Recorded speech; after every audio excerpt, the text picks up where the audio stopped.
আসসালামু আলাইকুম। আজকে আমরা সলভ করব কোড ফোরসেস রাউন্ড 972 এর V1 এবং V2 প্রবলেমটি।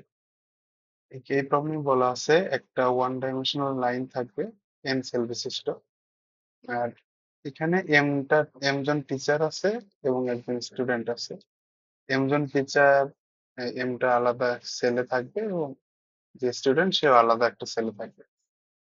এখন এখানে বলছে যে প্রত্যেকটা মুভে স্টুডেন্ট যেটা ডেভিড ও ওর অ্যাডজেসেন্ট সেলে মুভ করতে পারে অথবা ওই সেলেই থাকতে পারে এবং টিচাররাও সেই রকম যে তার অ্যাডজেসেন্ট সেলে মুভ করতে পারে এবং হচ্ছে ওই সেলেই থাকতে পারে। তো ডেভিড হচ্ছে আগে মুভ দিয়ে তারপরে হচ্ছে একজন টিচার মুভ দেয়। হুম, এখানে বলতে হবে যে সেই টিচার এবং স্টুডেন্ট প্রত্যেকে যদি হচ্ছে অপটিমালি মুভ দেয় তাহলে মিনিমাম কতগুলো মুভ লাগবে ওই ডেভিডকে ক্যাচ করতে, মানে কতগুলো মুভ লাগবে আসলে ডেভিডকে ক্যাচ করতে। এখানে অপটিমালি খেলা মানে হচ্ছে স্টুডেন্ট যে ডেভিড চাবে যে হচ্ছে মুভ গুলো ম্যাক্সিমাইজ হয় আর টিচাররা চাবে মুভ গুলো যেন মিনিমাইজ হয়। আচ্ছা, আর এখানে হচ্ছে কিউটা কোয়েরি থাকবে, কিউটা কোয়েরিতে বারবার বলা হবে যে ডেভিড আসলে কোন সেলে আছে, তখন আমাদেরকে হচ্ছে বলতে হবে যে কতগুলো মুভ লাগবে। আচ্ছা, আর এই বি ওয়ান এর ক্ষেত্রে এম এর মান সবসময় টু এবং কোয়েরি থাকবে একটাই। আচ্ছা, তাহলে আমরা একটু দেখি। মনে করেন এগুলো সেল দেওয়া আছে, এইখানে দুইটা টিচার আছে, এখানে দুইটা টিচার আছে, মনে করেন এদিকে আরো সেল আছে, এইখানেও কিছু টিচার আছে।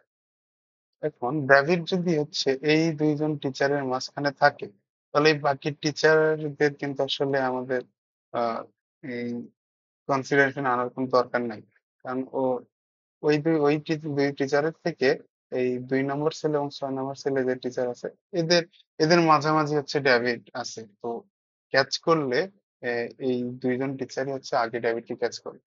তো তাহলে এখন আমরা দেখি যদি 2 এবং 6 নম্বরে দুজন টিচার থাকে এবং ডেভিড হচ্ছে 3 নম্বর সেলে থাকে, তাহলে ডেভিডের মুভ, এখন ডেভিড কি করবে? অবশ্যই সে 2 নম্বরে যাবে না, 2 নম্বরে গেলে সে ধরা পড়ে যাবে। সে কি করবে? 4 নম্বরে চলে যাবে। তাহলে এখন 6 নম্বর থেকে একজন টিচার তাহলে 5-এ আসবে এবং 2 থেকে একজন 3-এ আসবে।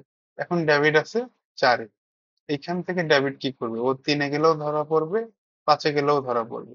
ওর চেয়ে সে ওখানেই থাকবে যেন পরের মুভে আরেকটা মুভ লাগে টিচারদের ওকে ধরতে। তাহলে এইখানে টিচারদের কয়টা মুভ লাগবে? একটা, মানে এই ছেলে আসবে। আর এমজন টিচার কিন্তু হচ্ছে সাইমultaneously মুভ দেয়, মানে একই মুভে তারা সবাই হচ্ছে অ্যাডজেসেন্ট সেলে যায় অথবা থাকে, একটা সেলে থাকে। তো দুইটা মুভ লাগবে ডেভিডকে ধরতে। তাহলে এখানে দেখেন যে দুইটা টিচারের মাঝে যদি ডেভিড থাকে তাহলে তাদের ডিস্টেন্সের উপরে নির্ভর করতেছে ডেভিড হচ্ছে কিভাবে, মানে কতটা মুভ লাগবে ডেভিডকে। যেমন এখানে দেখি দুই 2 আর 5-এ যদি থাকে, এখন আগে 6 ছিল এখন 5-এ যদি থাকে তাহলে কি করবে? এখন দেখেন ডেভিড যদি হচ্ছে এখানে যায়, ও তো যাবে না, ও 4-এ যাবে। 4-এ গেলে কি হবে? পরের মুভে হচ্ছে 5 থেকে 4-এ আসবে টিচার এবং ডেভিডকে ধরে ফেলবে। আর সে যদি এখানে থাকেও তাও 2 থেকে 3-এ এসে তাকে ধরে ফেলবে। মানে ওর আসলে এখানে কোনো মুভ দেওয়া না দেওয়া কোনো কিছু ম্যাটার করতেছে না। মানে ও 3 বা 4-এর মধ্যে যেখানেই যাক কোনো মানে ম্যাটার করতেছে না, ওকে ধরে ফেলবে এই পরের মুভে। তাহলে এখানে আমার একটা মুভেই ধরে ফেলবে। আর এইখানে আমার 2টা মুভে ধরে ফেলতেছে। এখানে ডিসটেন্স কত দেখেন? 6 - 2, 6 - 2 ইকুয়াল 4। তাহলে 4 হইলে আমার 2টা মুভে ধরে ফেলতেছে। আর এখানে 5 - 2 হইলে কত? 3, 3 হইলে আমার একটা মুভে ধরে ফেলতেছে। এরকম তেমনি তেমনি যদি হচ্ছে 2, 3, 4 এরকম যদি পজিশন গুলো হয় আর মাঝখানে যদি ডেভিড থাকে, এই ক্ষেত্রে কিন্তু আমার একটা মুভে ধরে ফেলবে। এটা হচ্ছে 4 - 2 ইকুয়াল টু 2। মানে এটাকে যদি 2 দ্বারা ভাগ করি তাহলে 1 হয়। মানে এই অ্যান্সার গুলো কি এখানে 2 দ্বারা ভাগ করলেই পাওয়া যাচ্ছে। ওকে, তাহলে আমরা বুঝতে পারলাম যে দুইটা টিচারের মাঝে যদি ডেভিড থাকে তাহলে আমরা হচ্ছে ওই জাস্ট দুইটা টিচারের ডিস্টেন্স হচ্ছে মানে ডিফারেন্সটা বের করব, ডিস্টেন্সের ডিফারেন্স তাকে 2 দ্বারা ভাগ করলেই অ্যান্সার পাবো। আচ্ছা, এখন যদি দেখি যে আহ, একটা টিচার আছে আরেক পাশ ফাঁকা, 1 2 3 4 6 7 8 ওখানে একটাই টিচার আছে এখানে একটাই টিচার অথবা ডান পাশে আরো অনেক টিচার আছে ডেভিড আছে এখানে তাহলে দেখেন ডেভিড কিন্তু চাইলেই এই একে এসে বসে থাকতে পারে আর এই টিচারকে এই পুরো পথটাই পাড়ি দিতে হবে ডেভিডকে ক্যাচ করতে হলে তো এই টিচারে কিন্তু এর চেয়ে বেশি সময় লাগবেই না আর ডেভিড চাইলে কিন্তু এত সময় এখানে ওয়েট করতে পারে তো এই জন্য হচ্ছে এইখানে অ্যান্সার হবে এই যে পজিশনে আছে ওইটা -1 হচ্ছে 4 - 1 তিনটা মুভ লাগবে কারণ এক মুভ এখানে আসবে দুই তিন মুভ এখানে আসবে তেমনি যদি সব টিচার বাম পাশে থাকে আর ডান পাশে যদি ডেভিড থাকে তাহলে কত লাগবে তো ডেভিড যথারীতি এন তম পজিশনে থাকবে এবং টিচারকে যাইতে কত সময় লাগবে n-4 মানে 1 2 3 4টা হচ্ছে n-4 এতগুলো লাগবে আচ্ছা ও এখন আমরা দেখি যখন কোয়েরিতে আমরা কি করবো কোয়েরিতে এরকম টিচার আমার কিরকম পজিশন থাকবে দুই টিচার আছে 2 4 8 আর 10 নম্বর পজিশন আছে এখন যদি আমাকে বলে 3 নম্বর পজিশনে ডেভিড আছে তাহলে আমার এই দুইটা টিচার লাগবে যে যারা হচ্ছে ডেভিড যাদের মাঝখানে আছে এটা আমাকে লাগবে আর যদি বলে হচ্ছে 6 তাহলে হচ্ছে 4 এবং 8 এই দুইটা লাগবে মানে দুইটা আইডি লাগবে তো এটা আমরা সহজে বের করতে পারি আমরা এই 6 এর হচ্ছে আপার বাউন্ড বের করবো 6 এর আপার বাউন্ড কত 8 মানে আমার এই পজিশনটা দিবে তাহলে এই পজিশন এবং জাস্ট ইমিডিয়েট আগের যেটা আছে সেটা এই দুটা টিচারের মাঝে সে আছে এখন যদি আপার বাউন্ড আমাকে 0 রিটার্ন করে মানে 0 তম পজিশন রিটার্ন করে আপার বাউন্ড তাহলে মানে কি ডেভিড অবশ্যই এই সামনের কোথাও আছে তো এই কেসটা আমরা আলাদাভাবে হ্যান্ডেল করব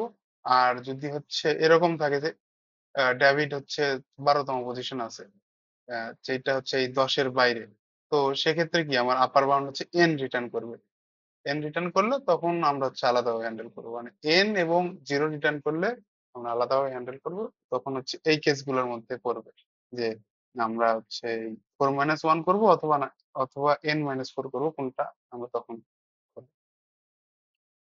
আচ্ছা এখন আমরা কোডে চলে যাই কোডে যাওয়ার আগে একটা ছোট্ট অ্যানাউন্সমেন্ট আমাদের হচ্ছে মুক্ত একাডেমি থেকে একটা মেন্টরশিপ প্রোগ্রামের আয়োজন করা হয়েছে সেটার সকল ডিটেলস হচ্ছে ডিসক্রিপশনে দেওয়া আছে আপনারা সেটা চেক আউট করতে পারেন আচ্ছা আমি হচ্ছে বিটুর কোডটাই দেখলাম বিটির কোড দিয়ে বি1 এসি হয়েছে এখানে আমরা প্রথমে এনএমকিউ ইনপুট নিছি একটা অ্যারেতে হচ্ছে ওই টিচারদের সব পজিশন নিয়ে নিছি তারপর সেটা সর্ট করে নিছি তো এখানে কোথাও বলা নাই যে হচ্ছে সেগুলো সর্টেড পজিশনে থাকবে মানে সর্টেড অর্ডারে থাকবে তো সেই জন্য আমরা হচ্ছে সর্ট করে নিছি এরপরে কিউটা কোয়েরি করছি প্রত্যেকবার ওই ডেভিডের পজিশন ইনপুট নিছি এবং ওইটার আপার বাউন্ড বের করছি আপার বাউন্ড বের করে আমরা দেখছি যে ওইটা যদি 0 হয় 0 হওয়া মানে কি তখন আমাদের হচ্ছে এই কেসে পড়ে যাচ্ছে 0 হওয়া মানে এই টিচারের আগে আছে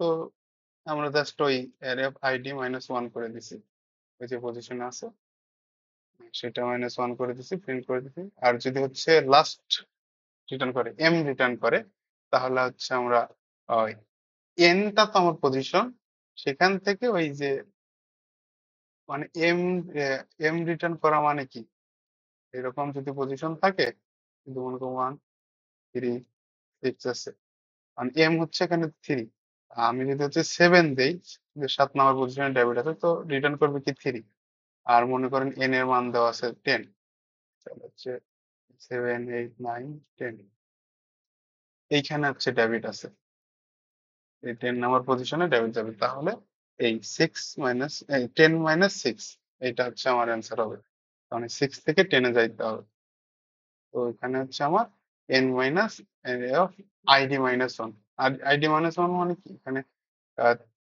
অ্যারে অফ